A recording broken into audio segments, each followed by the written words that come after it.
Yok yerimize. Anlıyor ki abi. Ömer şu kapıyı açsana. Ama şey etmiyor, koldan açılmıyor. Çekti onu. Yok düğmeye bassa cam açılır ya. Düğme nerede orada? Düğme yok. Kolu çekse. Cam ama şeysiz açılmaz ki. Kontak kapalı. Şunu çektirsene şöyle, çekemiyorum onu. Sadece Anahtar nerede? alo. Ahmet Çalışkan lütfen.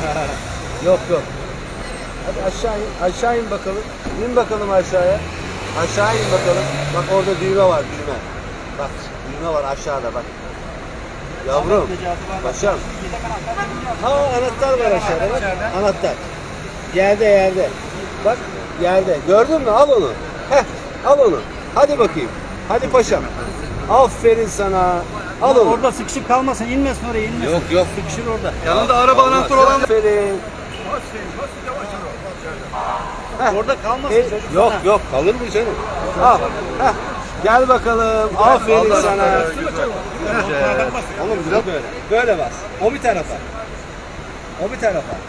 Mete böyle yap, böyle bak. Bas.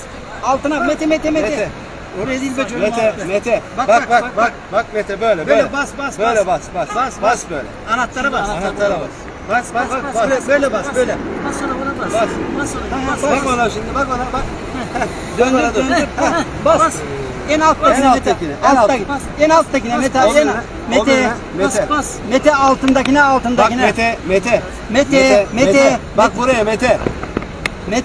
Dur. Basacak o. Altındakine bas Mete, altındakine. Ha bak Mete bak buraya.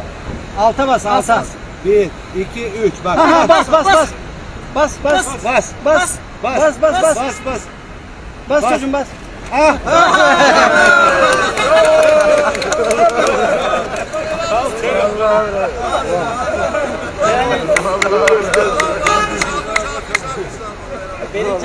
Benim anahtar olmasa yine basamayacak.